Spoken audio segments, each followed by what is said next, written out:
So this structure was already on our property when we bought it. I don't know if they used it as a playhouse or what, but it didn't really have any function to us. It is A-frame. They had the metal roofing already. It's raised up off the ground, which is great for when you have chickens. It just prevents weasels and things from getting in. Anything elevated is great. We changed the siding. We added this vinyl siding that we got on a really cheap deal because it was the end of a box, just a customer had left over at a store. We added some wood, and then Dan built this door with extra ventilation, and as well he wired it. It was not wired when we got it. For the inside we had gutted it, and then we insulated it, added plywood, put in more ventilation at the top. Dan wired it. So he added in this light fixture, which has power over here, which is great for the winter time to extend those days so that they lay eggs. We do have a receptacle up off of the sawdust just in case, pine shavings. We also have a wireless temperature monitor so that we can track it on the inside, just so we can kind of see how things are going. We also added, we had leftover flooring in our attic from the inside of our house that the previous owners left behind, so we put that on this flooring because it just makes it way easier when you're cleaning. Poop doesn't stick to it. It's just great. Seems unnecessary, but trust me, it's great. We cut a hole into this so that we could have an exterior door for them to go in and out of.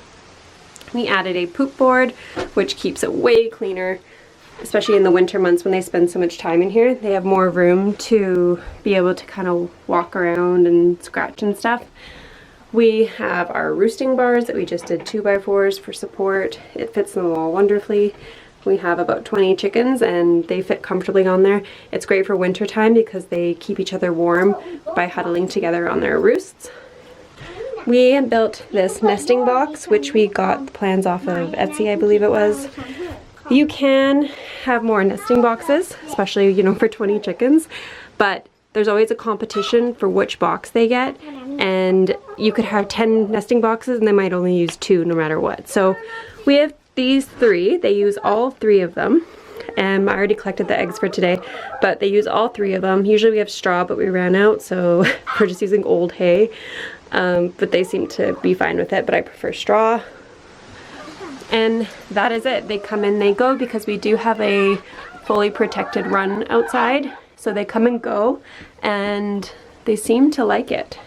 As you can see, we don't have any heaters or anything like that. We don't heat our coop just because of fire hazards, and you know, when you're getting frostbite and things like that, if you have your water in here, it could just create an issue. So we keep it really simple. We do a deep litter method in the winter with some diatomaceous earth to prevent stinking and things like that. You can Google different ways to keep your chickens warm in the winter without heating the coop. And it stays pretty cool in here as well because of where it's situated, and with, you're trying to get out, where it's situated and the insulation and everything like that. So the only thing that we didn't do was make it an exterior access to the next nesting boxes, which is, it's a pain when you're, like you can see, I have the door open and they're like, ooh, what's out there? Especially when you have kids collecting eggs, they get a little freaked out if the chickens are trying to escape, but they're honestly really good about pushing them away, getting them out of here.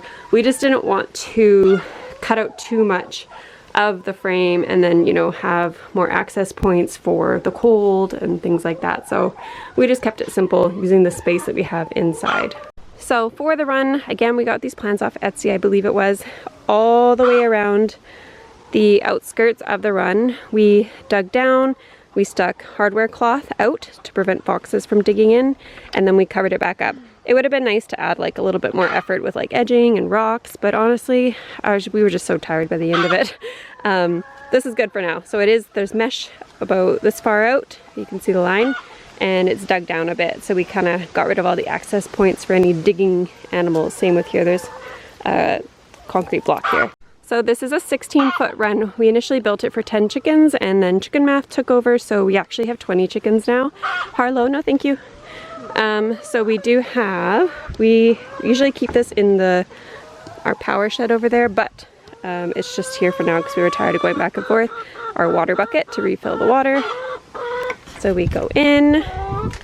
Out of the way, ladies. So we have multiple different kinds of feeders just because there are so many chickens. You want to make sure they all have access to food. We have 2 waterers. These ones are not great in the winter for us because the little nipples on there freeze. So we will be using this for the winter time. Dan, my husband's an electrician, so he's going to wire a receptacle so that we can have our water heater out here so that the water does not freeze. Another feeder. And then the only thing that we haven't done to this run yet is finish the roof. So we're going to get like clear greenhouse roofing. We have not done that yet. That's our goal before winter hits so that they can still have a dry area. So right now we just have plexiglass that we had left over in our house from baby proofing. We just did that to cover the food so that it wouldn't get all gross when it rained. So the roof is something we have to finish still. So we just have branches and things for them to hang out on. During the day they like to sit on here, peck around. They usually do their dust bathing over here, so I will add diatomaceous earth into the ground a bit just so that it kind of helps with mites and things like that. But they love digging in there. There's tons of room considering how many chickens we have. And then we do leave this open at night just because we do have it pretty predator proof. We have more mesh down here. Like basically every access point we have hardware cloth. We do have solar lighting that lights up every night when the sun goes down. It's really, really nice. That's just from Costco.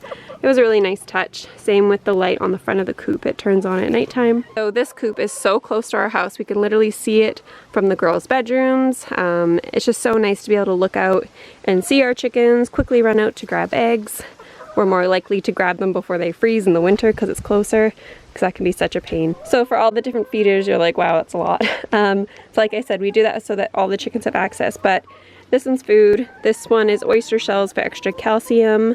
We have grit, we have more food, and like I said, water. And then water, they do use this in all summer and spring and part of the fall, but then once it starts freezing, we'll just get it out of there.